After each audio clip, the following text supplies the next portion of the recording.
Hey guys, this is John at johnsjava.webs.com. Today we're going to be learning how to make your own objects. So,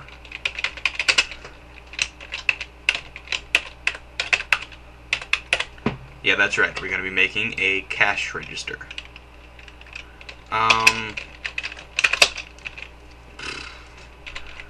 First thing I gotta teach you is how to define variables in an object. Okay. If you want people to be able to access your variables, it's pretty simple. You make the variable public. So, what should be public?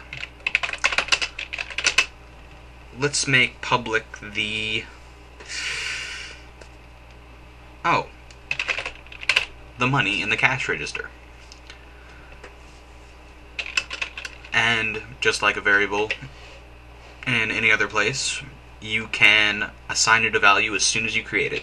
So right off the bat, the money is going to have 0 as a value. Okay. And if you do not want people to be able to access a variable, you can make that variable private. Now, we don't really have any need for that right now, so we'll take that away. Now, you remember from the last video, when you create an object, you use new space the object name, and the object name is a method. So here is where you write that method.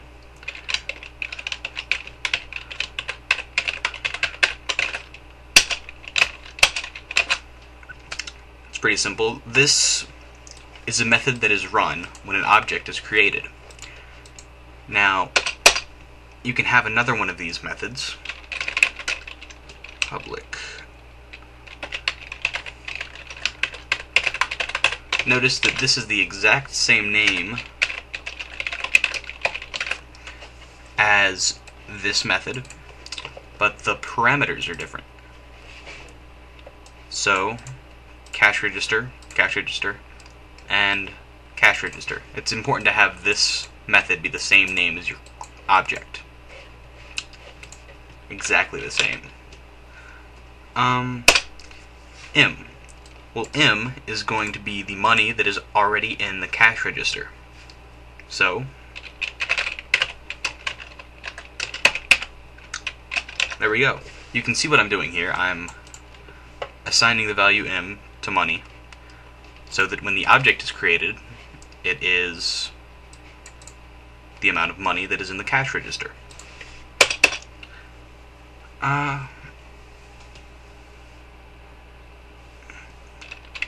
Let's make a method.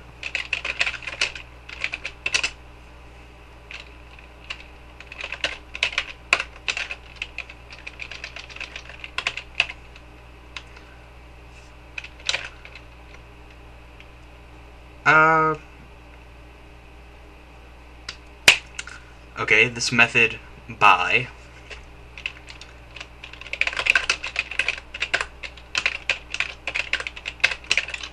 and here is what's called the parameters, like we used here. This is a void method. Void. Notice how it's set up. It's a public method, which means that it can be accessed by anyone. It's void, which I'll get to that pretty soon. It means it does not give you anything. And buy is the name of the method, obviously. Double price of object. That is going to be what people put in when they access the method. So, when you buy something, what happens to a cash register? Well, it gets money.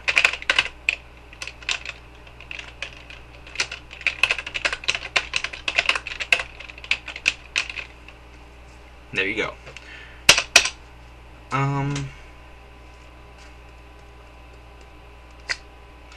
Let's see, what else does a cash register do? Oh, it gets change. So, here's where we're going to have our new method that is not a void method, it's going to return a value. So public double get get change, and what people will put in is double price of object, and notice that I can add another parameter just with a comma.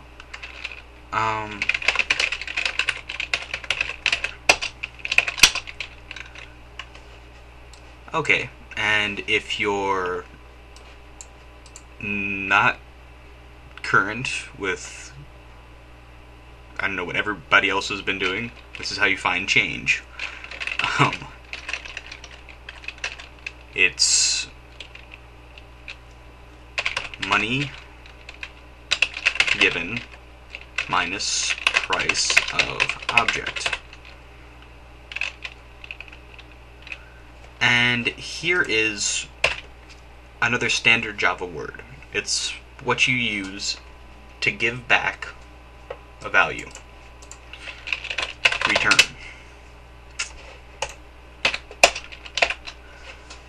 Now, you might have multiple return statements in each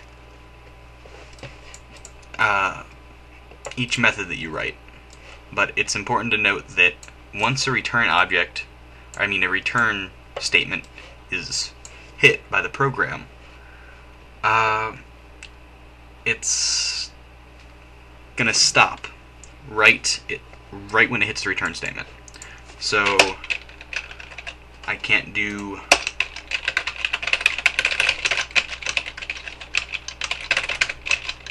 it's not even gonna let me compile this. Let me show you. Okay.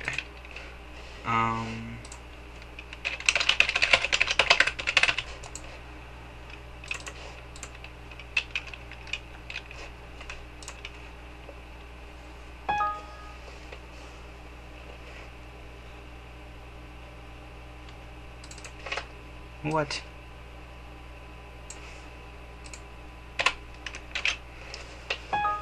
Okay, and you see the error. It says unreachable statement. Well, that's because it will never be reached. You can, however, do if true, else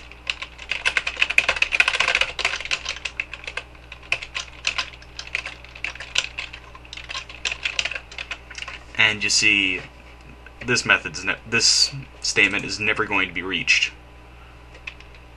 but I can have it there anyways.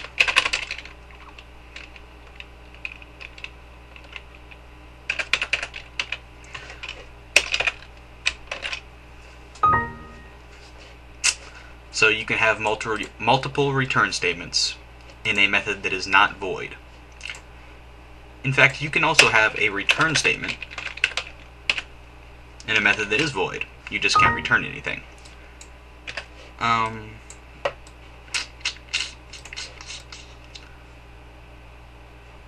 Okay. Oh, and you always have to have a return statement in a method that returns a value, obviously. Let's see. What's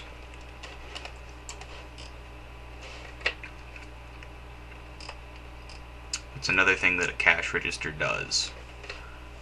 Oh.